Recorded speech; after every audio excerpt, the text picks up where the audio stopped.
안녕하십니까. 신인근의 국방TV 데일리 디펜스입니다. 자, 오늘도 우크라이나 전황, 이스라엘 상황, 그리고 미국 대선 소식 등 이 각종 안보 이슈 살펴보겠습니다. 우리 국정원이 어제 오후에 발표를 했죠. 북한군이 특수부대 포함해서 12,000명 정도를 우크라이나에 전투병 파병했다라고 국정원이 밝혔는데, 우크라이나 국방부 군의 이 군사정보국 국장인 킬로 부다노프는 그의 증언을 다 확인해 보면 이게 두 개 사단급 거의 15,000명 이상 2만 명 가까운 병력을 북한이 파병을 했고요. 거기다가 더해서 북한이 자랑하는 주체 107년식이죠. 그 최신 자주포 같은 이런 포병 장비까지 보내서 지금 훈련을 하고 있다라는 건데, 북한이 어떻게 하려고 이러는지 모르겠습니다. 어떤 상황들인지 자세히 한번 살펴보겠습니다. 정보 브리핑 먼저 하겠습니다.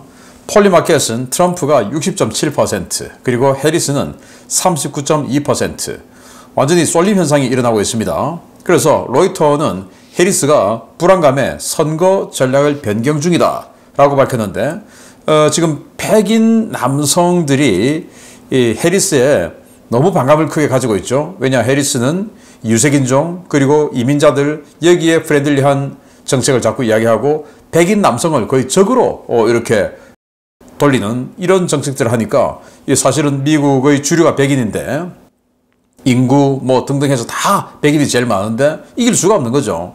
거기다가 더해서 이 흑인이나 히스패닉들도 해리스에 대해서 반감을 가지고 있고, 왜? 살기가 힘드니까. 이제 그래서 지금은 이 백인 남성들에 대한 우호적인 이런 정책을 발표하는 이런 쪽으로 전략을 변경했다고 하는데, 좀 늦은 감이 있지 않을까라고 생각을 해요. 그래서 이제 뭐 점점 벌어집니다. 6대4 이상으로 됐는데, 이거 이제 쏠림 현상이죠. 여기 있는 6개 주가 지난번에 경합주였는데 전부 부정선거 시비가 있었던 바로 그 주들이고 전부 바이든이 이겼던 곳이죠. 그런데 여기 보면 물론 뭐 이 배팅 현황입니다만은 여론조사가 아니고, 애리조나주가 69대 31 압도적이죠. 그리고 조지아주는 65대 35, 펜실베니아주는 59대 41, 미시간주는 56대 44, 위스콘신주는 56대 44. 압도적입니다. 네바다주만 51대 49로 트럼프가 근소하게 이기고 있는 것으로. 그래서 이 경합주들조차도 완전 트럼프가 압도적이다. 그러면 뭐 게임 끝난 거죠. 이런 상황입니다. 자, 이유는 불법 컨텐츠, 허위 정보 검열을 안 한 일론 머스크를 제재하려고 합니다. 왜냐? 바이든 편 들어줘야 되니까. 지금 일론 머스크가 트럼프 편을 강하게 들고 있죠. 그래서 연 글로벌 매출 6%를 벌금으로 부과할 수 있다라고 경고를 했는데, 말이 안 되는 소리를 하고 있는 겁니다. 독일 해군의 초계함이 레바논의 유엔 평화유지군 지원 작전을 하러 갔다라고 해서 이 레바논 앞바다에 이렇게 초기를 합니다. 그런 상황에서 헤즈볼라가 이스라엘을 공격하기 위해서 발사한 드론 4대를 격추시켜 버렸어요. 이 독일은 뭐 여러 가지 원죄로 인해서 이스라엘에게는 항상 아주 을로 좀 굽신거리는 그런 성향이 있죠. 그래서 유엔 평화유지군 도와주러 갔으니까 헤즈볼라 입장에서는 쟤들은 중립 아니면 우리 편 이렇게 생각했는데, 드론을 날려보냈더니 여기 있는 램, 이 미사일로 드론을 격추시켜 버렸어요. 그래서 헤즈볼라가 독일을 강력하게 비난하고 있답니다. 헤즈볼라 작전실은 저항의 축 세력과 함께 저항 확장, 심화 단계에 진입했다. 그 세부 내용은 곧 공개하겠다라고 공언을 했는데 뭐 있는지 모르겠습니다. 하마스는 야히와 신와르 후임에 칼레드 마샤를 지명했는데, 이 사람이 지금 튀르키예에 있어요. 그래서 튀르키예는 경호를 대폭 강화했고, 이란 외무장관이 튀르키예로 갔답니다. 아마 이 칼레드 마샤를 만나러 갔겠죠. 이 칼레드 마샬, 이 사람은 전쟁 시작하던 작년 1년 전이죠. 그때 추정 자산이 40억 달러였어요. 그런데 뭘 했는지 도대체 1년 만에 추정 자산이 50억 달러로 늘어났습니다. 아니, 그런데 이 한이에도 그렇고 또 신화르도 그렇고, 신화르는 뭐 추정 재산 측정 불가라고 하는데, 도대체 이 하마스의 최고 수뇌부들은 얼마나 많은 비리가 있으면 이렇게 돈이 많을까요? 각각 다 이렇게 많을까요? 그런데 이 사람은 지난 1년 동안 얼마나 많은 구호품을 떼먹었으면 이렇게 10억 달러나 또 늘어났을까요?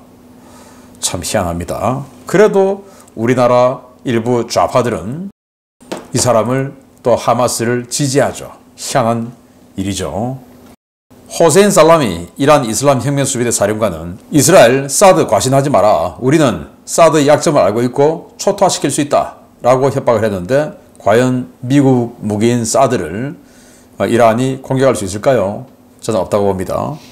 세르게이 랴브코프 러시아 외무차관이 이스라엘, 이란 핵시설 공격 가능성을 가상적으로라도 고려하지 마라 라고 경고를 했고요. 그래서 이란 핵시설은 절대 때리지 마라 라는 경고를 하고 러시아 국방부 제7근위 로켓사단 이 야르스 미사일 부대 전투 준비 검열을 했답니다. 이 말은 이제 핵전쟁 준비한다라는 것을 외부에 좀 이렇게 보여주는 거죠.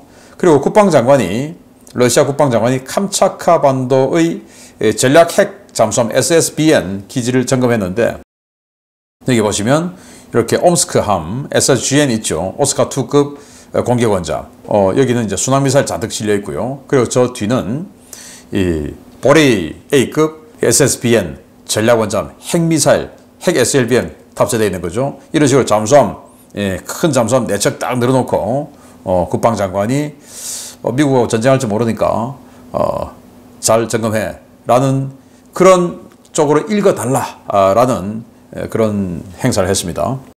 중국이 남중국해 파라셀 군도 인근의 트리톤 섬에 SIAR 레이더 그리고 지대함 미사일 기지 완공 단계에 들어갔다라는 건데요. 자, 파라셀 군도 여기가 중국 이 한자로는 서사군도죠. 서사군도. 원래 여기가 베트남이 실효적 지배를 하고 있었는데 베트남전 말기에 중국이 뺏어버렸습니다.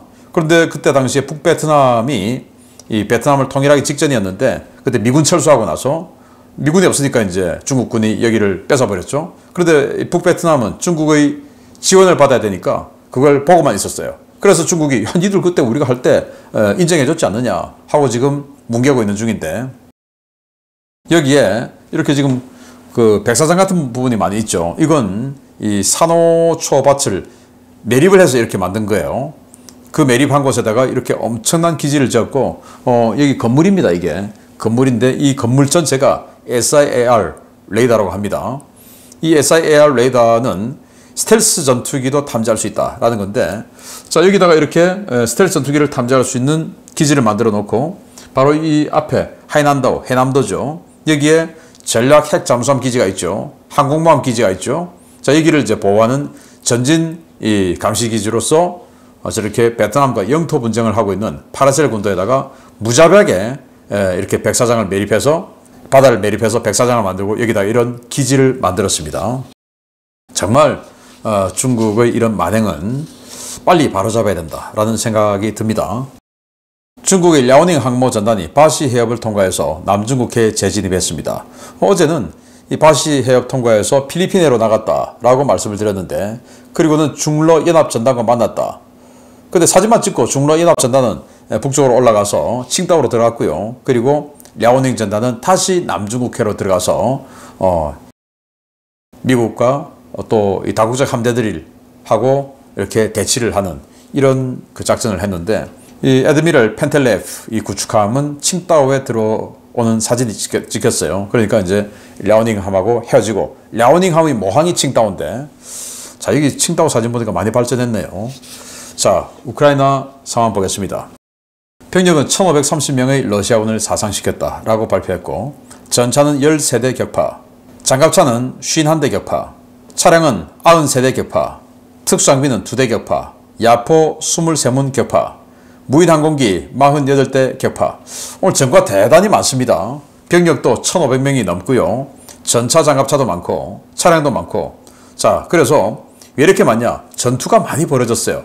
200건이 넘어요. 전투 210건이 있었고 적 매우 큰 손실을 입었다라고 우크라이나군이 밝혔습니다. 우크라이나군은 러시아가 차시브야르에서 돌파를 시도했는데 모두 실패했다라고 발표했는데요. 오래간만에 몇 달 만에 차시브야르 쪽 지도가 나왔습니다. 여기가 바흐무트 서쪽이죠. 이 차시베르에 여기 지금 운하가 있었는데 이 운하를 방어선 치고 있었는데 몇 달 만에 이거 보니까 운하가 뚫렸네요. 일부 뚫렸습니다. 일부 뚫려서 이 시가전을 하고 있고, 그리고 남쪽에서 이 시가전이 잘 돌파가 안 되니까 남쪽에서 여기에 조금 고지대인데 여기를 지금 러시아군이 치고 들어왔네요. 지금 여기에 경합지입니다. 들어왔다는 거죠. 그래서 아마 이 차시베르 시가전으로 도저히 안 되니까 이렇게 포위하려는 이런 작전을 하는 것 같은데, 뭐 몇 달 만에 보기는 했지만 그 몇 달 만에 겨우 한 몇백 미터 진격은 했지만 어쨌든 이 운하를 돌파했다라는 것을 보니까 아유 참 조금 씁쓸하고 안타깝기도 합니다. 우크라이나군이 러시아가 포크롭스크와 쿠라코베 방면에서 공세를 강화 중이다 라고 밝혔는데, 이 뉴욕타임즈 척 파워 지도를 보면 이 쿠라코베 이 지역에서 뭐가 있습니다. 방독면 마크가 있습니다. 러시아가 화학무기를 저쪽에서 쓰고 있다라는 보고가 올라왔대요. 아니 이 뭔가 전력이 우세하다라고 하는 측에서 화학무기까지 쓴다? 참 희한합니다. SBU는 하르키우 폭격 유도위에서 직파된 FSB 요원을 체포했다라는 건데, 여기는 그 협조자가 아니고 진짜 간첩입니다. 직파 간첩 FSB 요원 이렇게 잡았다라는 겁니다.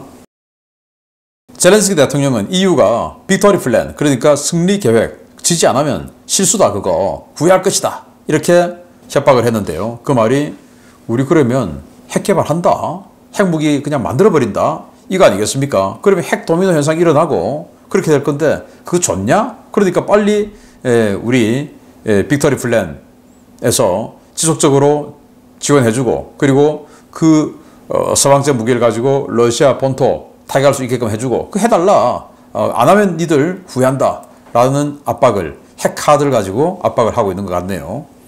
자, 리테 나토 사무총장은 중국의 러시아 지원을 직접 확인했다. 그건 중국의 이익과 명예를 해치는 일이다. 그따위 짓 하지 마라, 이렇게 밝혔습니다. 그러면 안 되죠.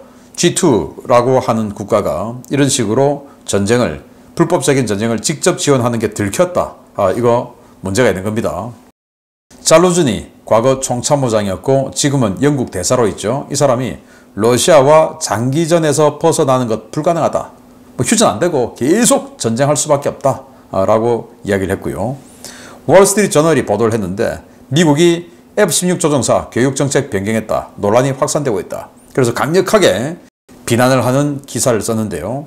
이 기사 내용을 보면 지금 현재 우크라이나가 미국의 F-16 조종을 위해서 보내는 이 조종사들이 기존의 미그-29나 수호-27이나 이런 것들을 조종했던 기존 조종사들을 보내는 거죠. 그런데 미국은 그거 보내지 마라, 걔들 영어도 잘 못하고 기존에 그 자기네들이 버릇이 있어가지고 F-16 조종하는데 힘들다, 그러니까 완전히 영거 파일럿 신병들 보내라, 신병들. 그래서 처음부터 가르치겠다, 처음부터 프로펠러 초동훈련기부터 그렇게 가르치겠다. 아니 그러면 3년 이상 걸리죠. 말이 되는 겁니까? 전쟁에 F-16 쓰지 마라, 그 말입니다. 그래서 이 월스트리트 저널이 그 내용을 강력하게 비난하는 이런 기사를 썼습니다. 아마 이게 백악관의 제이크 설리번 국가안보보좌관의 주도하에 이런 일이 벌어지고 있는 것 같다라고 저는 거의 뭐 확신하는데, 이 제이크 설리번 같은 경우에 우크라이나가 치기를 원하는 거 아닌가라고 생각이 될 정도로 정말 우크라이나에는 아주 반대되는 그런 정책을 지금까지 계속해오고 있습니다. 디지털 혁신부는 우크라이나 디지털 혁신부예요. 올해 드론 400만 대를 생산했다. 내년에는 더 증산하겠다. 작년에는 40만 대, 그리고 올해 상반기에는 올 한 해 100만 대 생산한다고 했는데, 해외에서 드론 관련한 그 자금들, 지원 자금들이 워낙 많이 들어오니까 올해 400만 대를 생산했답니다. 그러니까 드론 압도적으로 우크라이나가 많은 거죠. 이 드론을 가지고 지금 버티고 있는 거다라고 볼 수 있는 겁니다.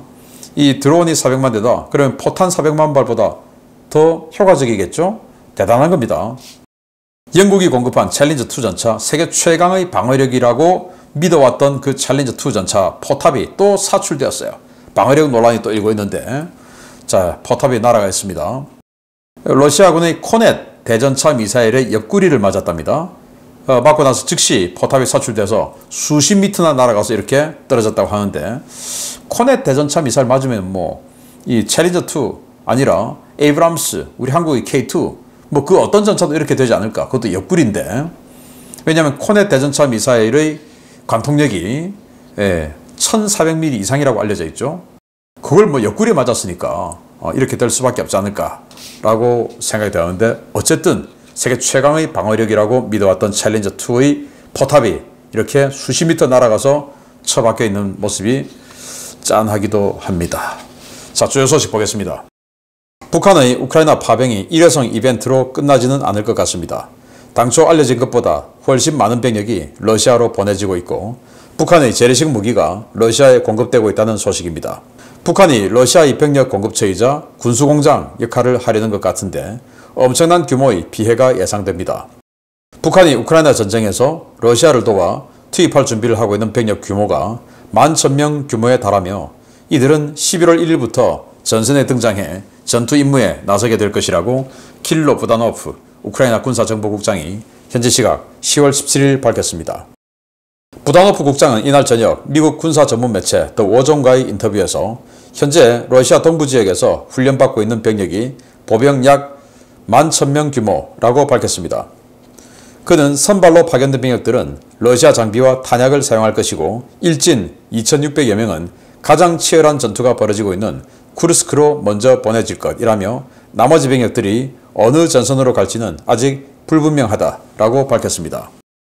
부다노프의 평가대로라면 현재 브란스크 지역에 있는 일진 2,600여 명 외에도 러시아 동부 지역에서 훈련받고 있는 병력 11,000여 명이 더 있는 것으로 보이는데요.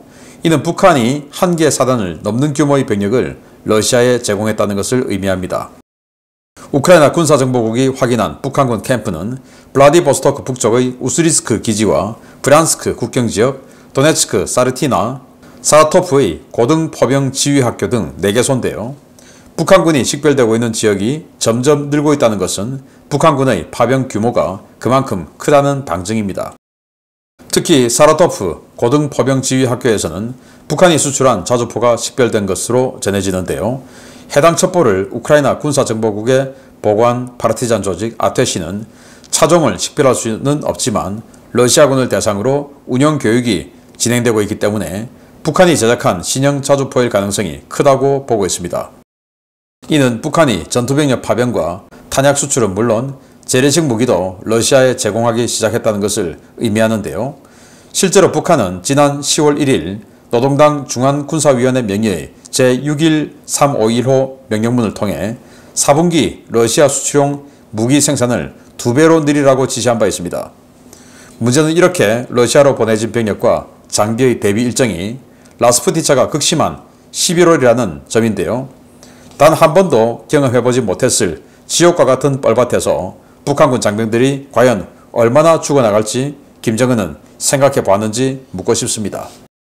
네, 북한군이 12,000명 정도가 러시아로 파병됐다라는 우리 국정원의 보고가 있었는데, 지금 이 킬로 부다노프 우크라이나 군사정보국장이 더 워존과 인터뷰에서 밝힌 것은 11,000명이 일단 극동지역에서 훈련받고 있고, 일진 2,600명이 지금 쿠르스크 쪽에 투입된다는 거죠.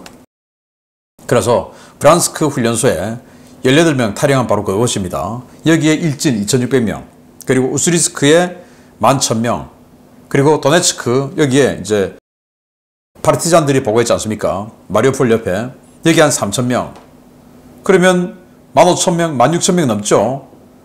그리고 여기 사라도프 고등포병지휘학교에 자주포 교육 훈련을 위해서 북한군들이 와서 러시아군을 교육하고 있다 라는 것까지 좀 나왔습니다.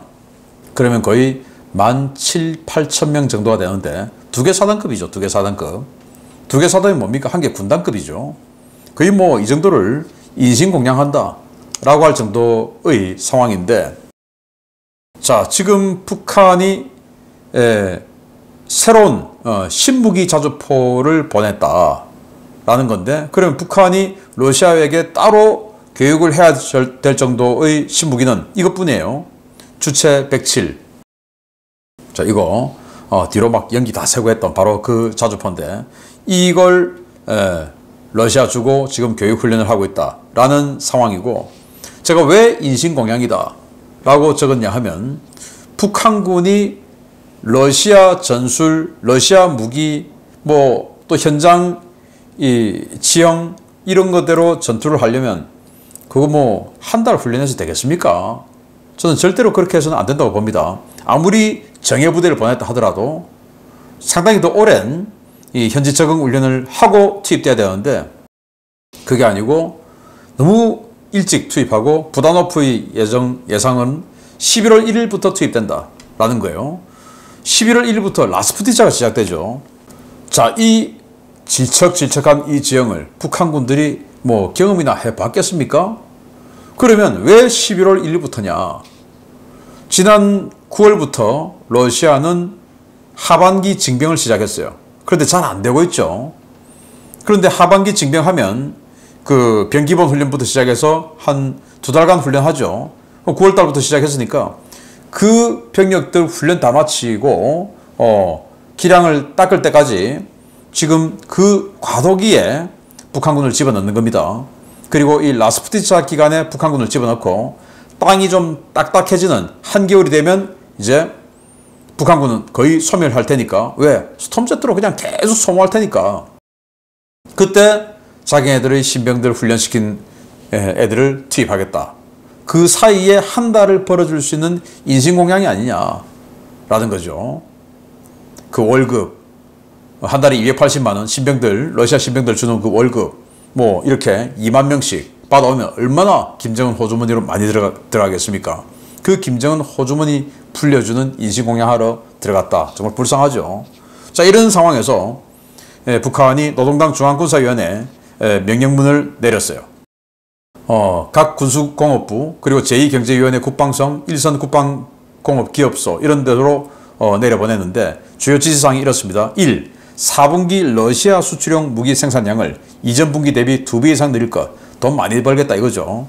2. 유효기간이 지났거나 만료가 임박한 탄약, 장비도 러시아 수출 물량에 포함시킬 것.